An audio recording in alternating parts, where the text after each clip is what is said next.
Hello my friend, welcome back to the channel. My name is Chu, and in today's video I want to share with you the $1,000 per month producer blueprint. Now I want to cut through the noise and I want to get straight to the point because I know your time is valuable. I believe that 110%. So I want to begin this by letting you know that this is not about luck. It's not about going viral. It's not about being the best. It's not about being the best looking. It's not about being the most talented. It's not about being the coolest. It's not about being a part of some producer group. It is simply about having a system. And when you know how to work that system, you're going to get success in whatever metric you measure it. So today I'm going to share with you the blueprint that's going to allow you to get that success and that's going to allow you to start earning your first $1,000 a month as a music producer. And that's because this is the exact system that I use in my business. I'm able to earn thousands of dollars per month doing what I love, from things like syncs on TV, major placements with artists and established artists, beat sales, whether it's in exclusives or leases, kit sales, services to artists like ARing their projects. I'm able to run a YouTube channel. You might be able to see I have a plaque for 100,000 subscribers on my YouTube channel. You might be able to see it back there. I can't actually see what my camera is showing right now, so you might not be able to, but you can see on the screen that I have 134,000 subscribers on my YouTube channel. And in the last 48 hours, I've gotten just over 25,000 views. These are a couple of sales that I've gotten over the last day or so. I couldn't show anymore because my phone started deleting the notifications, but these are from beat sales and these are from kit sales and these are from services that I was selling to artists and stuff like that. Now, I don't show you this to flex, although I am very grateful, but the reason I'm showing this to you is because that I am grateful. And the reason I'm so grateful is because I never would have thought, 5 years ago or a decade ago, that I would be sitting here talking about getting sales for being a music producer, making money for being a music producer, getting royalty payments for being a music producer, having people watch my videos while I'm sitting here making another video because I'm a music producer. And I have a secret for you in case you don't know already. I'm not signed to a major label. I'm not a part of some big producer group. I'm not the most talented musician. I am not even like a double Z list celebrity. I am a random guy who's passionate about making beats, and I'm able to do it full time. It funds my lifestyle. It pays my bills. It buys me things I need. It buys me things I want. It allows me to travel. It allows me to provide for people. And it's because I am passionate about music and because I have a system and I know how to work it. It's that simple. And that's why I want to share this with you, because I'm not some major label product. I'm not the product of some conglomerate. I'm just someone who's passionate, and I'm someone who was able to put effort into a system and work it.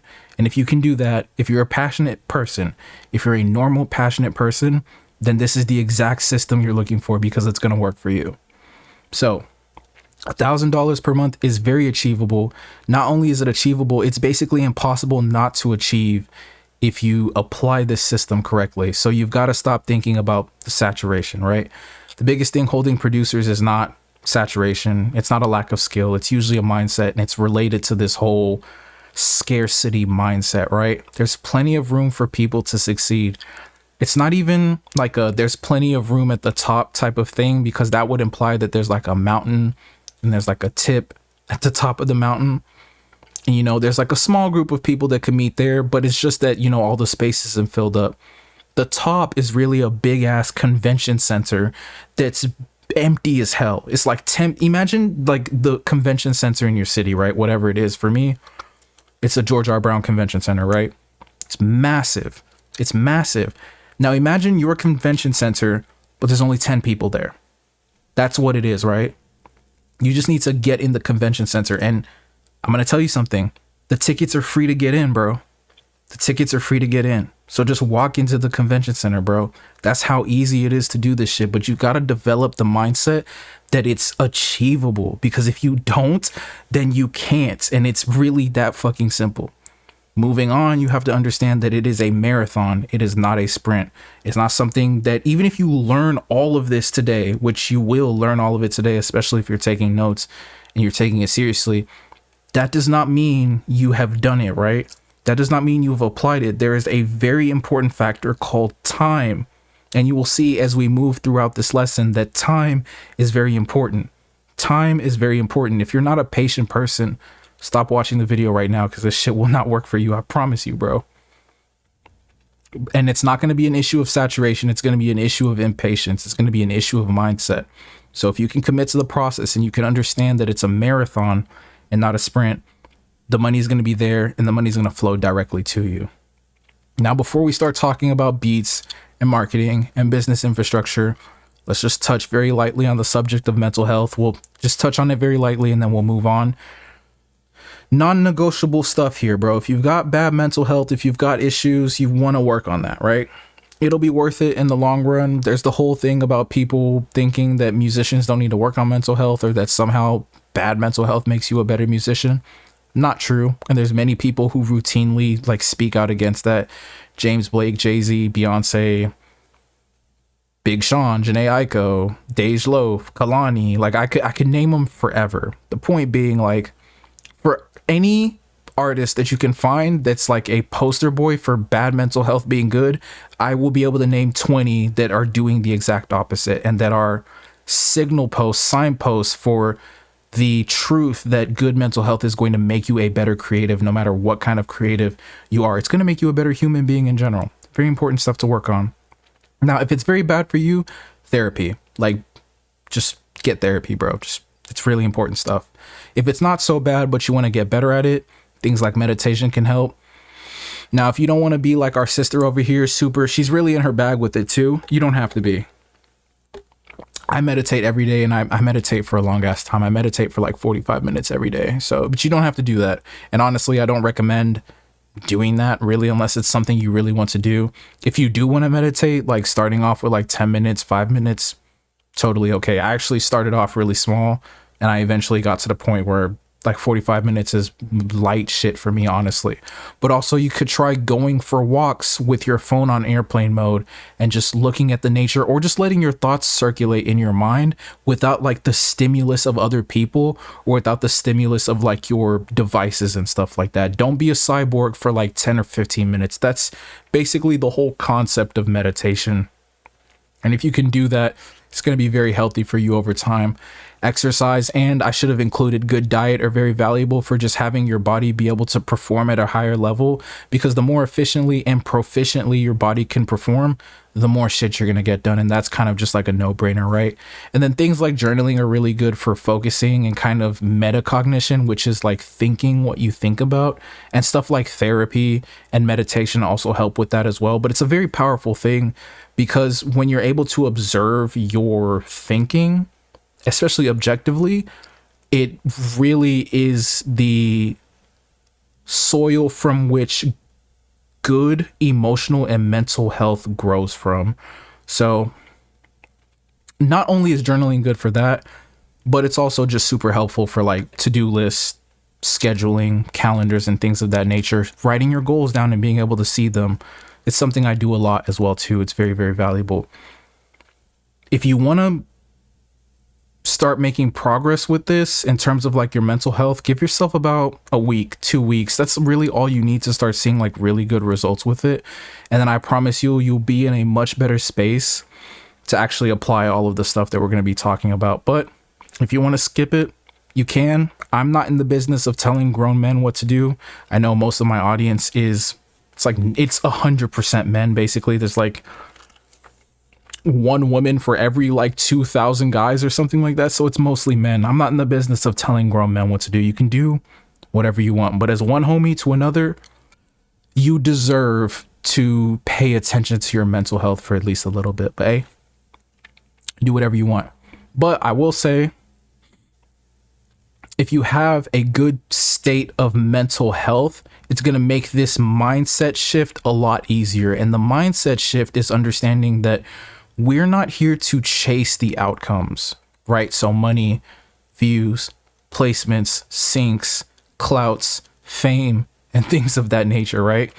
We're here to serve, because money follows service. So I have a really good free resource for you down in the description below called the Producer Brand Launch Checklist, which comes with a 20-minute video lesson going really in depth about how to actually restructure the way you set and pursue goals related to this topic. But for the sake of time, I won't get too far and too deep into that. But I will just leave you with this. The goal is not necessarily to make money online, right? That's something that's okay to want, but you can't really look at it from that perspective and be successful, right? The goal is to provide service to everybody in the music space. But for the sake of this lesson, think about providing value to producers and artists, right? And you provide that value by solving problems. You solve problems because having a problem solved for you is valuable, right? And people pay for value. The entire point of money is to facilitate the provision and exchange of value. And once you understand that, this entire thing is going to click and it's going to start working like magic for you. All right. So that being said, as I take my sip of water, one of the most valuable things that you can do is be good at making melodies. The thing that will make you very valuable as a producer is the ability to make good melodies, and it applies in so many ways, and we'll talk about them throughout the rest of this lesson. But just to start, from the perspective of purely being someone who makes samples or making loops, you have to understand that there's such a shortage of loop makers, even to this day, bro. And I've been talking specifically about this concept for at least a couple of years, and there's still a shortage of like really good loop makers. There's always going to be a shortage of a certain style, and the turnover is really high because not enough people stay, not enough people stick with it, not enough people build a brand around what they're doing. So there's always opportunity, but then in general, there's just a shortage. There's not enough people. Like, I can tell you as a guy who has 2 loop emails that there's way more garbage than there is good stuff. And the people who send good stuff don't send it frequently enough. So it's just like, there's always going to be an opportunity, bro. And I'm not even like I'm not a big producer, bro. Like, I have a following, but I'm not big. So think about it. Think about like people with bigger followings. Think about all the people with smaller followings who still need loops too. So you can begin to conceptualize how valuable of a skill set it actually is. And getting good at it doesn't actually take that much time. It takes like, I don't know, like a month, bro, to get good at it, to start getting good to the point where you could provide value. Maybe not to the point where you can start selling loop packs for $50, right? But it only takes 4 weeks to get to the point where you can start making loops that you can actually send to people's emails that they will use. It only takes about a month to get good to the point where you could start making videos about what you're doing. Like, it doesn't actually take that long. And then from there, you just have to continue to hone the skill, and it's going to make you that much more valuable. And it's going to give you that much more of an opportunity to actually provide the value. It's going to be the skill that's going to get you the furthest. Even just thinking about it from like my own anecdotal perspective for a second, I'm not the best melody maker by far, brother, but routinely my best or most viewed videos are usually about melodies. Every once in a while, I mean, pretty regularly, like there'll be something else, like a mixing video just got like 10,000 views on my channel. I think like a drum programming video just got like 15,000 or something like that. I don't know.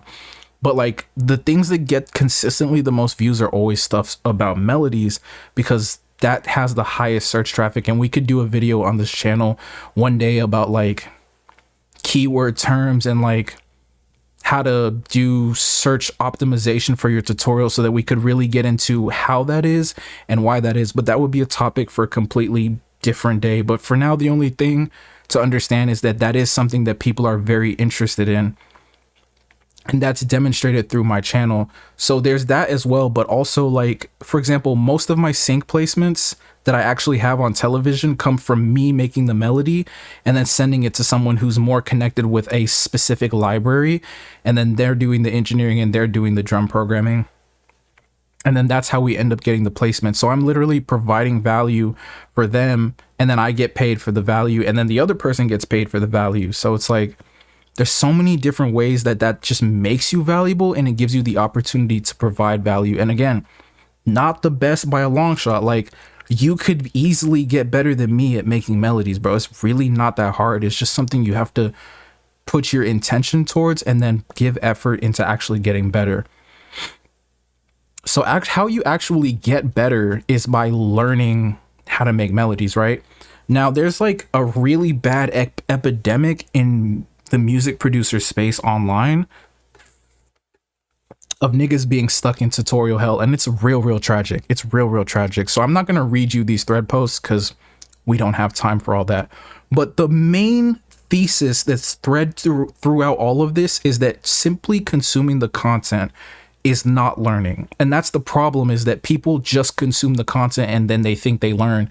And then they'll come to me in a consultation and be like, why am I not getting better? And I'm like, show me all the projects where you're practicing what you're learning. And they're like, well, I've only made one beat in the last 2 months. And I'm like, okay, well, that's why you fucking suck, because you're not practicing anything. Watching the tutorial is not learning.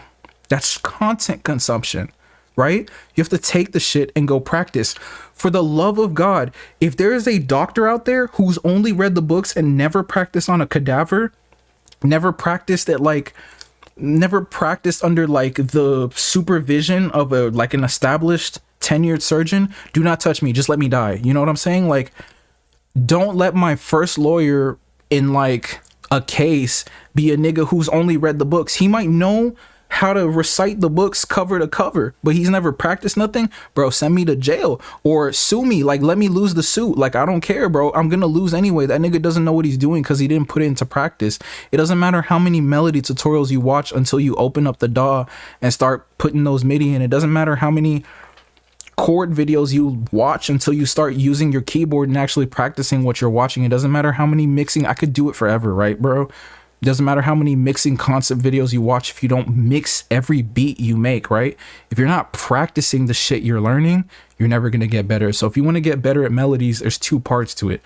It's actually watching melody tutorials or consuming like melody making content, and then the other part of it is putting that shit into practice. And really, it's like a 20-80 distribution. It's like 20% consuming content, so you could look at it as sitting in the classroom, and then 80% putting that shit into practice. For example, when I played football, middle school, high school, college, we watched film, but if we only watched film and never practiced the film study, we would be fucked, right? Like, if we just watched film and then we didn't practice off of what we watched film on, we were going to lose the game. And we would watch a lot of film. Sometimes we would watch more film than actually fucking practicing.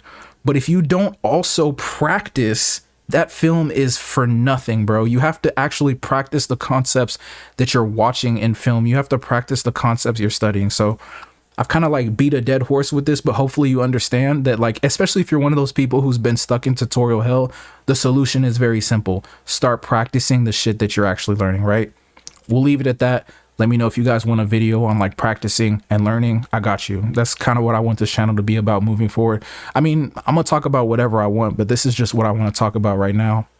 But the consumers, the viewers, and the commenters can also give me suggestions, and I think that would be very valuable as well. But that being said, once you do get better at making melodies, and once you do improve as a producer overall, and as you continue to increase your value, the next most important thing is going to be your content engine, and that's going to be YouTube specifically. Now, you can leverage other social media platforms, but YouTube is going to be your home base. It's going to be your foundation, and it's where your first bit of money is going to start coming from, about your first $100 to $200 per month. And everything else we're going to be talking about moving forward is going to stem from this YouTube channel. Now, again, the reason why it's YouTube specifically as the hub for your brand and your business is a topic for a completely different video. So do let me know down in the comment section if you would like a video about that, because it will be very valuable and you'll learn a lot about it. But for the sake of brevity, let's just say that it's going to be YouTube because that's what it needs to be, right? Getting into the strategies behind YouTube, we've talked about how important melodies are, and we've used my own experience with dropping content on YouTube as an anecdote. But now I really want to drive that home, that like on your YouTube channel, at least when you're starting out, you're going to want every other video to be about melodies. So if you're dropping 2 videos a month, one's got to be about melodies. If you're dropping 4 videos a month, 2 of them got to be about melodies. Every other video, drum programming, melodies, mixing, melodies, arrangement, melodies, video essay about branding, melodies, you dig? So it's very, very important. You can make videos about whatever you want, nigga. You could start gaming on that channel for all I care. But the next video after that gaming, after that Ghost of Yote, better be about melodies, brother. Like, don't fuck around with this. This is the cheat code. This is the method. This is the plot. This is the scheme. Lock in. All right. Follow this rule and you will succeed. Now, the other thing you need to understand is trends versus evergreen content. So I'm going to try to make this as simple as I possibly can by using a YouTube at large as an example, and then I'll narrow it specifically for producers, right? So for YouTube at large, you could think of trending topics as like commentary channels. They're always talking about the current event. So new streamer drama or fucking politics or whatever, right? That's the trending topic. That's the current event. That's trending topic content. Evergreen content would be a video about how to grow your YouTube channel. Evergreen content would be a video about how to earn $1,000 a month as a music producer. Wink, wink, you dig? So now let's narrow it down to music production, right? Specifically, the technicalities of making music. A trending topic would be a tutorial about Tyler, the Creator, right now, because he's dropping videos. He's promoting the fuck out of his album. A trending topic would be a melody tutorial about Travis Scott, or a mixing tutorial about Travis Scott because Jack Boys just dropped. A trending video would be drum programming about Southside because the guy's been doing hella interviews, whether it's Drink Champs or freaking all the content he's been doing with Splice, right? Trending topics. Versus evergreen would be like 5 tips and tricks for better beat arrangements. A evergreen video would be a mixing full guide. You get it? Less related to trending topics and more related to something someone would just search at any point in life, at any time on the internet, versus something that's more specifically localized to a period in time. So Tyler just releasing an album can't happen forever, right? That will eventually fade out and it will no longer be a current event. And so that's no longer a trending topic. You could still make a video about Tyler, but that wouldn't necessarily be a trending topic. And depending on your frame, it wouldn't necessarily be an evergreen video either. It would kind of be amalgamous. It would kind of be something else entirely, but we can talk about like content types and content structures another day. These are all topics that we could dive super deep into, but just understanding the basics of the difference between evergreen and trending topics will take you far, because you need to balance the two. It can't all be trending topics. Like, you can't depend solely. It's not even that you shouldn't depend solely on trending topics specifically as a music producer. Is that you shouldn't, because you're not going to be able to optimize for the search engine as much if you're not also making evergreen content. That's another reason that like commentator channels, no one actually cares about the commentator, because they're not doing evergreen stuff to like get the community to actually care about them. Now, there are some commentators that actually do that, like Abba and Preach does that. Omeezy is another commentator that I really like that does that. So some commentators understand this concept and they mix in evergreen content along with their trending topics, but a lot of commentators don't. And so they end up with these audiences that really hate them and that literally explicitly call their content slop, because all it is trending topics about bullshit, basically.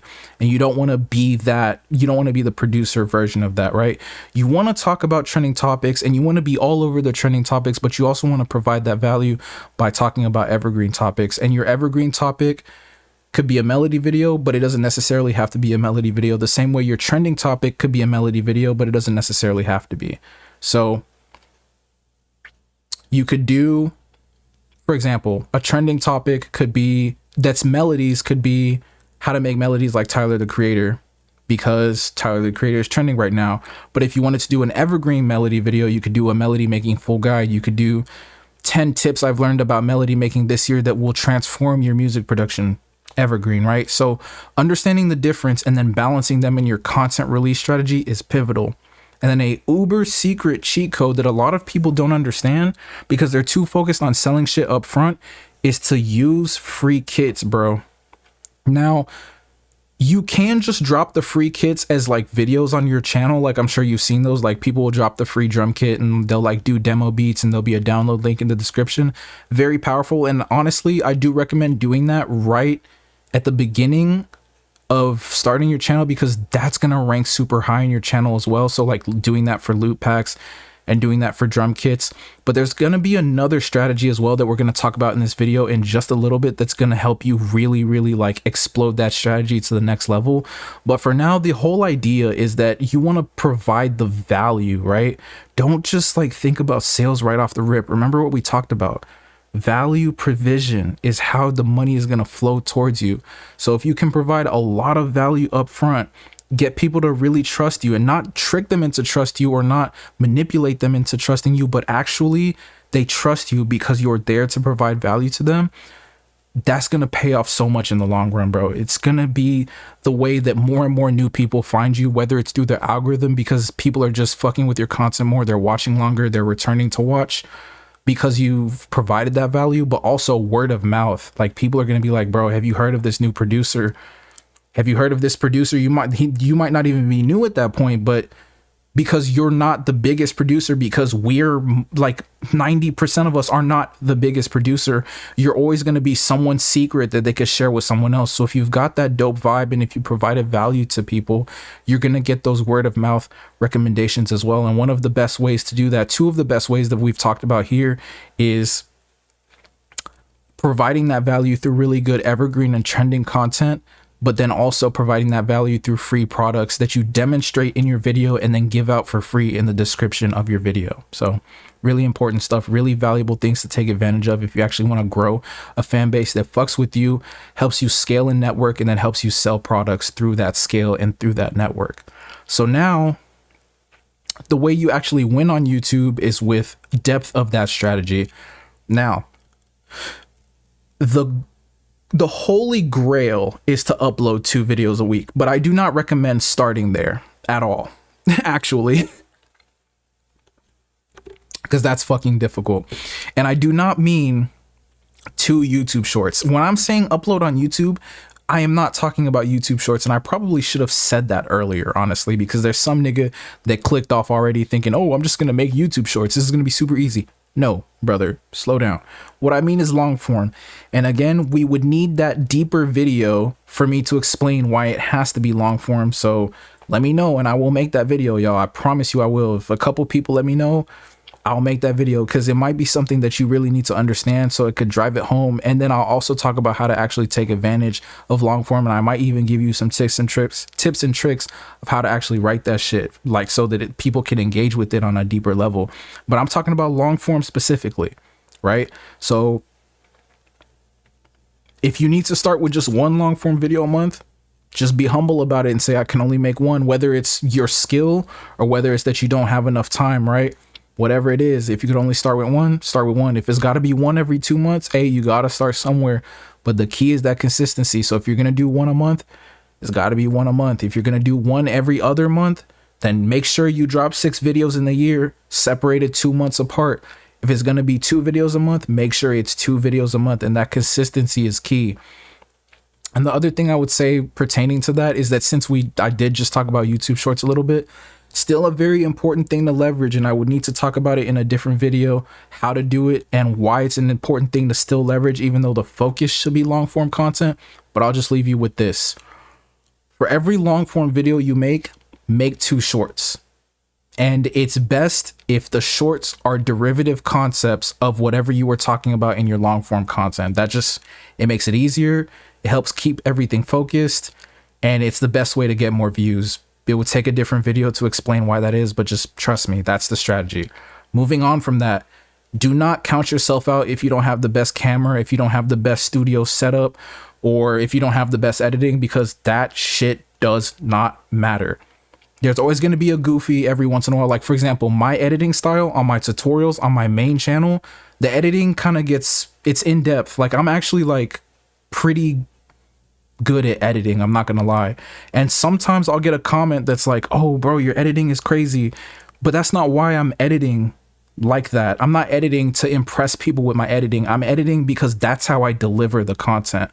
You'll see on my channel that I don't always do videos like that. I actually recently did a video where it was literally just screen recording for the entire thing, and that got like hella engagement and people got hella value, and that actually helped me sell like a bunch of kits. I wasn't even trying to do that like at all. Actually, I was just like, I literally said at the beginning of that video, like, bro, I'm not here to like make a hyper edited video today. I'm literally just trying to provide value and connect with y'all, because I haven't done a video like this in a while.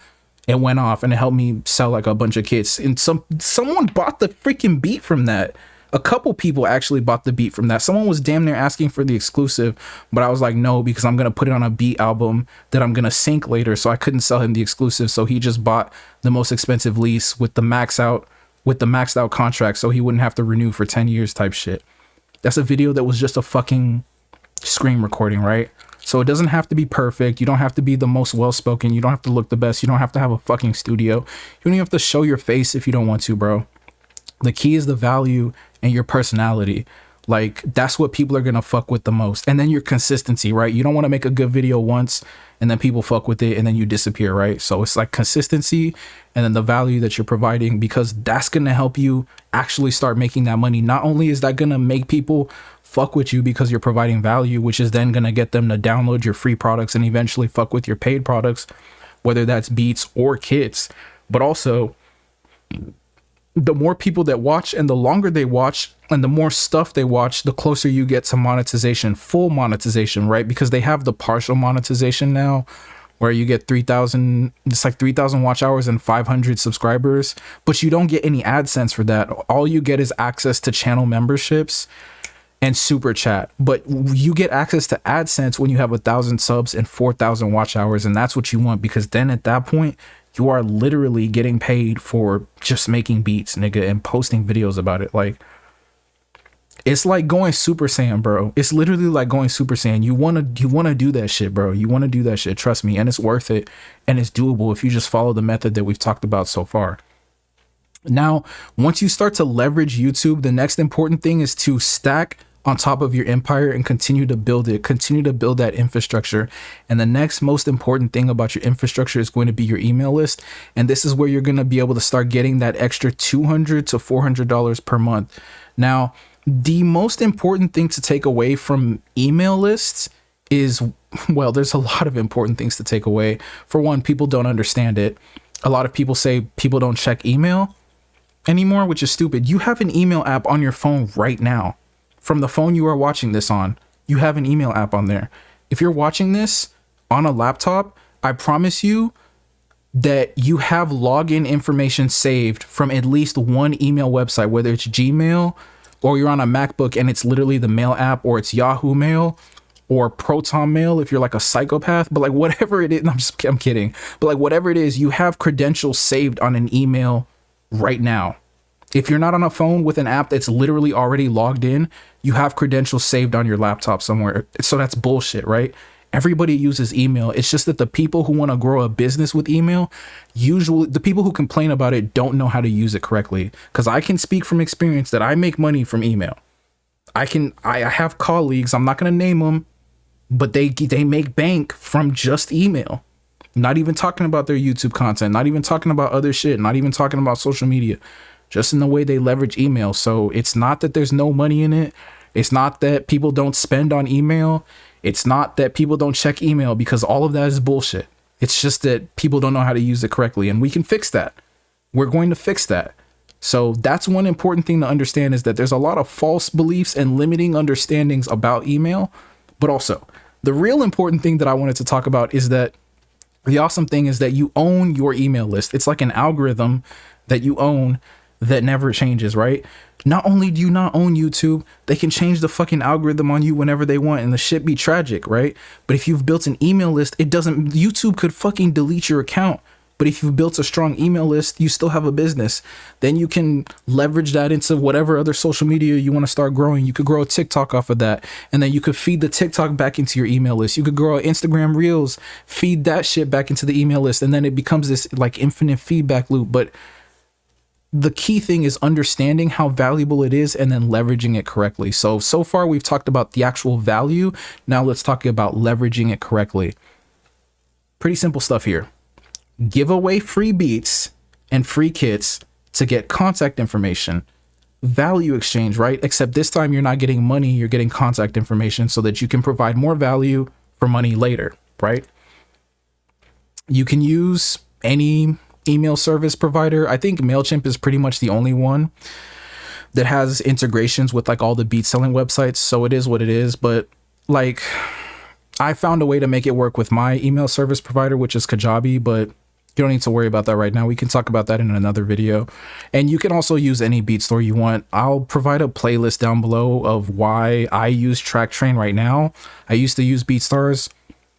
Now I don't. I use TrackTrain and I really love TrackTrain. But point being, you want to use some beat store that also allows you to sell kits to be able to give out free products in exchange for contact information. Now, as you begin to build your list, you need to understand a couple of things.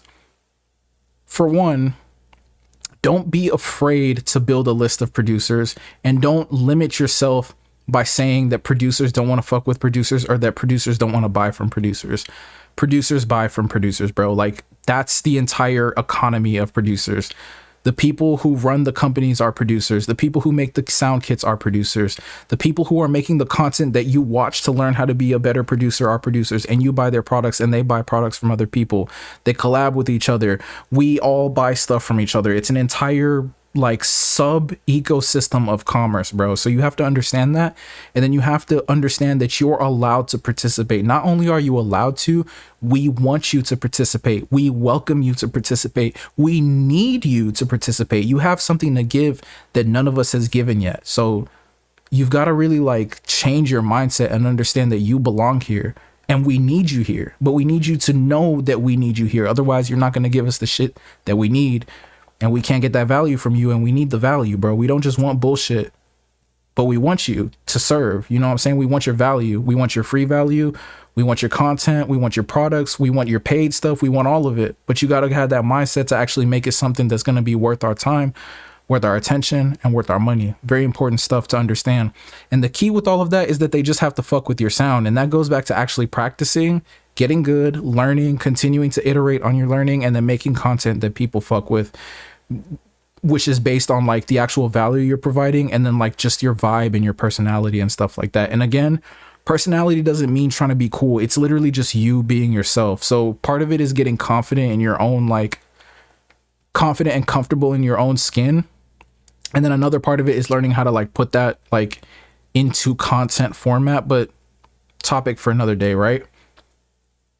The thing to understand is that you need to give incredible free value first. And then when you give them that free value, they begin to trust you. And then that's when you can begin to monetize. So don't sell right off the rip.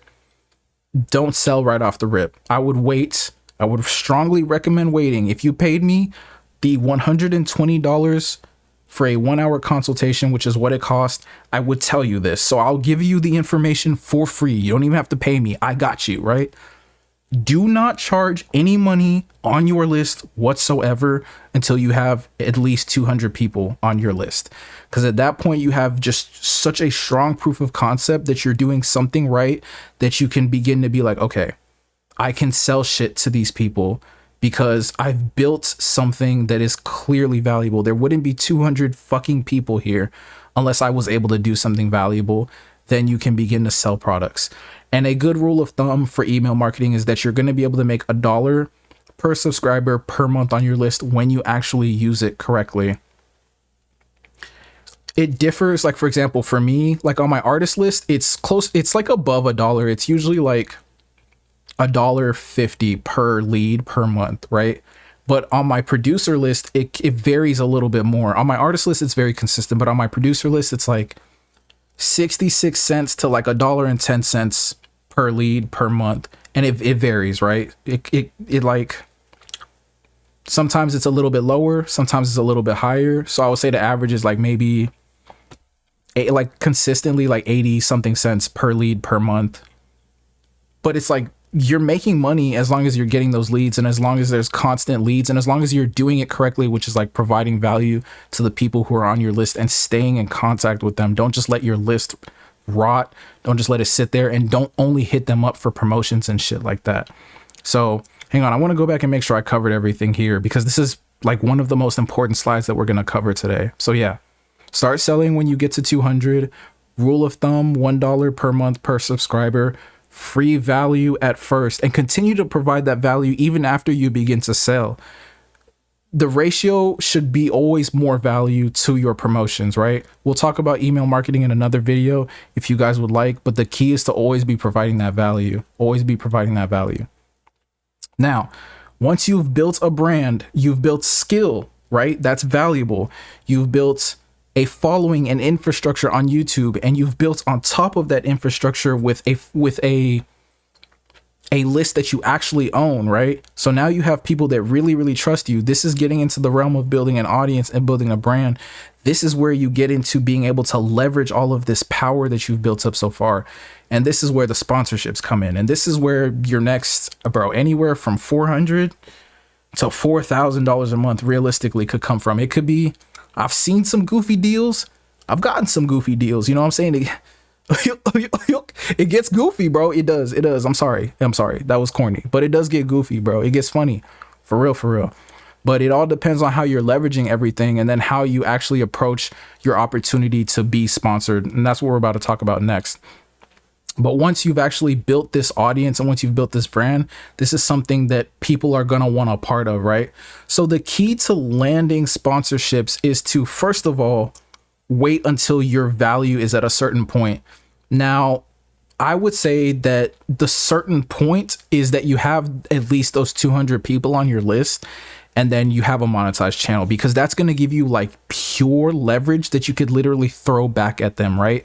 Which feeds into this next part of learning how to negotiate, right? So when they try to lowball you, which they are, that's like literally their job. They're trying to get your service for the cheapest amount of money possible. They're not trying to give you as much money as possible. That would literally be antithetical to like everything. Like, they don't want to waste any more money than they have to, right? So they're going to try to lowball you. But if you can literally say, hey, you're trying to give me $150 for the sponsorship, but I'm making $100 from YouTube AdSense a month, and I'm making $200 from my list per month. So it's like, why would I give you access to that and not promote my own shit for that amount of time, when I could literally just promote my own shit and not take your sponsorship? Because you're the one who wants something from me. See, at that point, you have power. At that point, you have leverage. And then they can say, damn, this nigga knows what he's talking about. All right, we can't give you 150. We can't give you 100. All right, we'll give you 350, but the video has to stay up forever, and you have to deliver it to us in MP4. You could say, all right, say less, but still no. Give me 400, and I'll do 3 email blasts on my email list as well, and then I'll still deliver you the MP4, which you can put up on your website, and I'll leave the video up perpetually. And they'll be like, damn, that's a good ass deal. That's a deal. That's how we gonna do it. That's negotiation, bro. But you can't negotiate if you bring nothing to the table. You can't even get to the goddamn table unless you have something to bring. But like, if you know how to present what you've got at the table, bro, you're gonna be able to get more, right? You're gonna be able to get way more.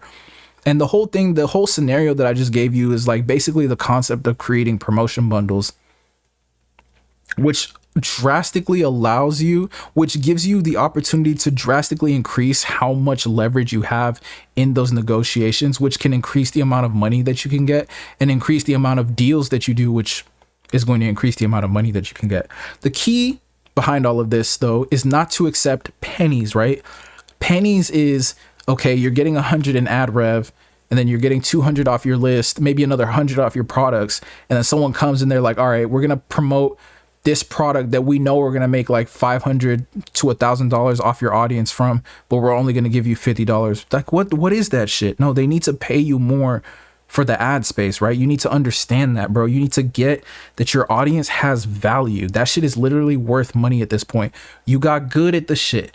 Then not only did you get good at it, you built an audience of people that fuck with you because you're good at the shit. That, like, now is not the time to start like cheaping out. Basically, now is not the time to start like taking the short route out just because you want to, like, I don't know, get some Chipotle, because you want to take a girl out, because you want to like get the last $50 you need to get those J's. Like, don't do that, bro. It's not worth it. Not only are you going to be whoring out your audience, but over time you're going to devalue your brand too. And that's really, really bad, because then you can't get better deals later. And then also your audience is going to lose trust in you, right? So when you do a deal, first of all, you need to trust the company and actually fuck with what they're doing. But then you need to get paid what it's worth so that you actually make something good, that you make something that you know you're going to be proud of and that the company is going to get the most out of. And so the key with all of that, as we've said, is not accepting bullshit payments. It's better to say no than to say yes to a terrible deal. That's like negotiating 101. No is a good no is better than a bad yes. And then understand that negotiation goes your way a lot better when you have more leverage and when you know how to present what you have to offer, which is that whole concept of presenting bundles to the people who are giving you sponsorship. So if you're in that situation and you want a video like that, because I know there's going to be a couple of people watching who might be in a situation where they're getting sponsorships or they can offer their services to companies who would sponsor them, because that's the other thing. You can also reach out to people as well too.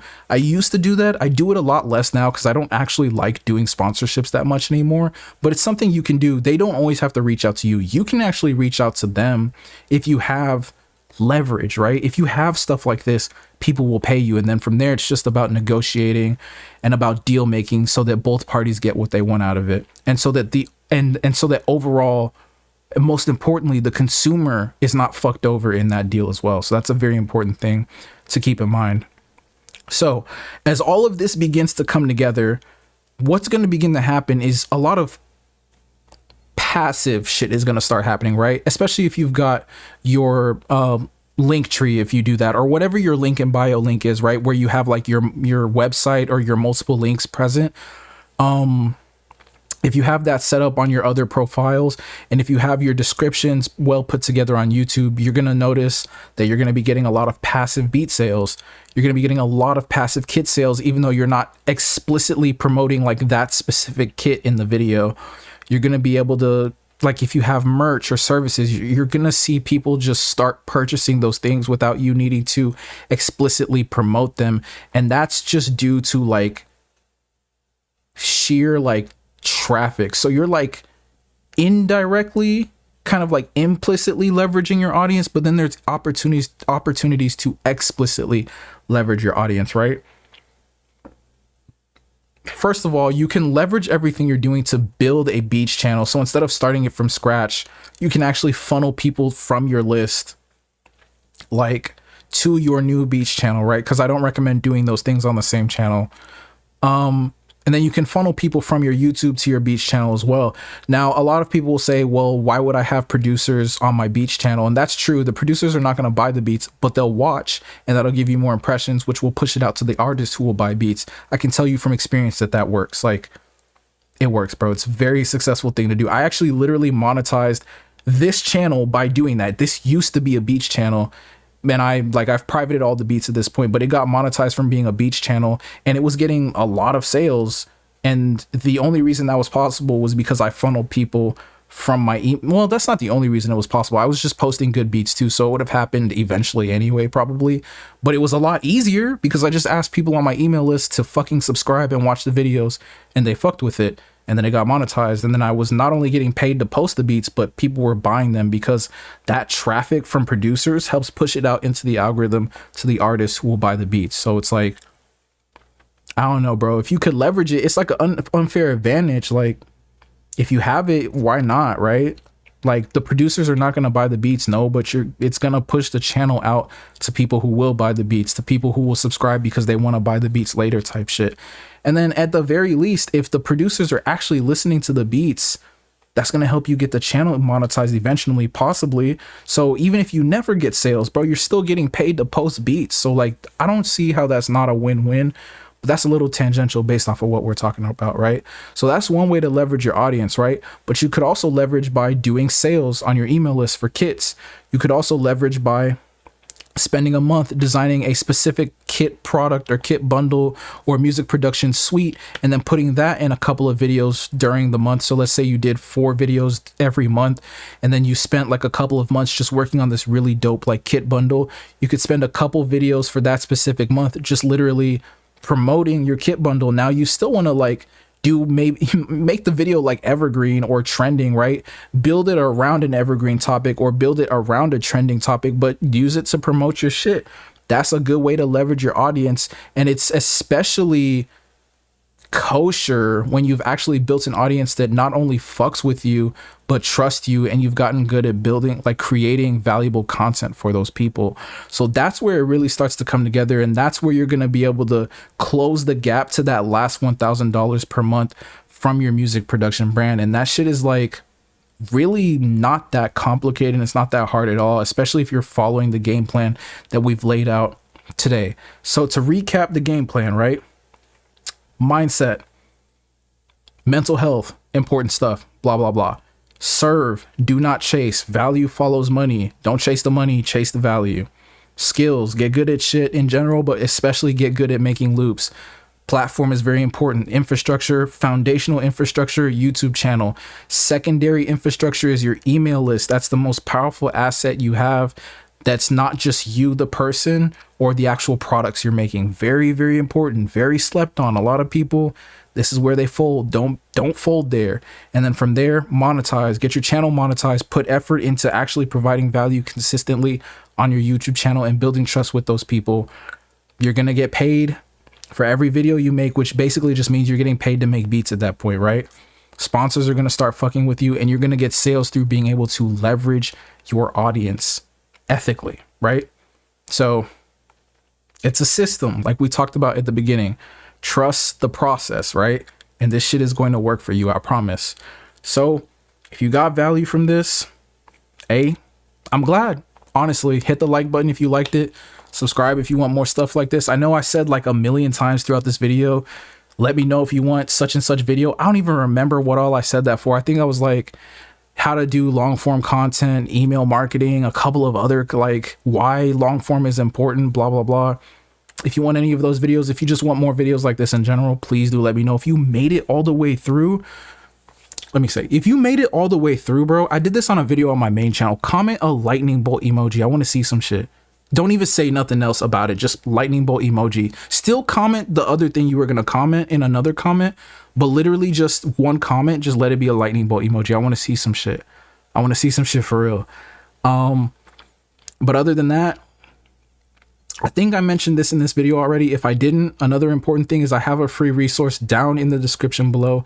It's the producer launch checklist, which comes with the checklist, which is going to really give you pointers on the things that you want to focus on the most in terms of this process. But also it comes with a 20-minute video lesson that is going to show you how to restructure the way you set and pursue goals for music production online. And it is really powerful stuff. One of the best lessons that I've ever put together. So if you're serious about this shit, that's something you're going to want to fuck with as well. But other than that, bro, thank you for watching. And I genuinely hope this enriches your life, and I hope you have a blessed day.